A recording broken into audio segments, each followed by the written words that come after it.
জি, hello, আসসালামু আলাইকুম। ওয়ালাইকুম আসসালাম। আসসালামু আলাইকুম। ওয়ালাইকুম আসসালাম। জি, আপনার বাড়িটা কোথায়? আমার বাড়িটা হচ্ছে ব্রাহ্মণবাড়িয়া। ব্রাহ্মণবাড়িয়াতে? হ্যাঁ, আচ্ছা, আপনার নামটা কি? আমার নাম মুক্তা। মুক্তা। হ্যাঁ, আচ্ছা, মুক্তা। আপনার বয়সটা কত হতে পারে? আমার বয়সটা 18। 18 বছর। প্রতিবেদনে কখনো আসছিলেন? প্রতিবেদনে তো কখনো আসি নাই, প্রথমবার আসলাম। প্রথমবার আসছেন। পরিবারে আছে কে কে আপনার? পরিবারে আছে, আমরা 2টা বোন আছি, মা আছে, আর বাবা নাই। আচ্ছা, তো আপনাদের সংসারটা কিভাবে চলতেছে? পাশাপাশি কোনো কাজ করেন?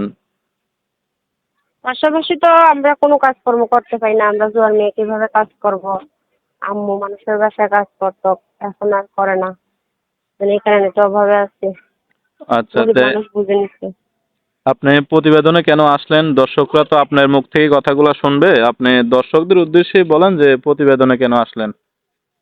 প্রতিবেদনে আসলাম কেন, অনেক কষ্ট করে প্রতিবেদনে আসছি। আমার মতো মেয়ে প্রতিবেদনের কথা না, কেন আসছি, যদি ভালো মনের মানুষ পাই, যে সুখ দুঃখে আপদ বিপদে যে আমার পাশে থাকতে পারবে, ঠিক আছে, সে যদি বড় মনের মানুষ হয়, আমি আমার 5 ওয়াক্ত নামাজ পড়াইতে পারে, 2বার 2 মিনিট আগে পড়াইতে পারে, সে যে মনে হোক না কেন, তার কাছে আমি বিবাহ বসবো।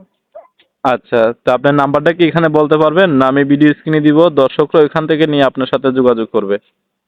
আপনি, আমি যেটা কি কথা বলতেছি, এটা আমার মোবাইল নাম্বার, এটাই ফোন দিলে কথা বলতে পারবে আমার সাথে। আচ্ছা, এই যে আপনি যেটাতে কথা বলতেছেন এই নাম্বারটাই তো আপনার, তাই না? হ্যাঁ হ্যাঁ, এটাই আমার মোবাইল নাম্বার, এটাতে ফোন দিলে আমার সাথে কথা বলতে পারবে। আচ্ছা, আর যে ফটোটা দিচ্ছেন এই ফটোটা আপনার? হ্যাঁ, এই ছবিটা আমার। আচ্ছা, তো দর্শক আপনারা মুক্তার কথাগুলো শুনলেন। ওনার নাম্বারটা ভিডিও স্ক্রিনে দেওয়া থাকবে, আপনারা স্ক্রিন থেকে নাম্বারটা নিয়ে ওনার সাথে যোগাযোগ করে ওনার বিস্তারিত জেনে নেবেন। তো আসসালামু আলাইকুম ওয়া রাহমাতুল্লাহি ওয়া বারাকাতুহু।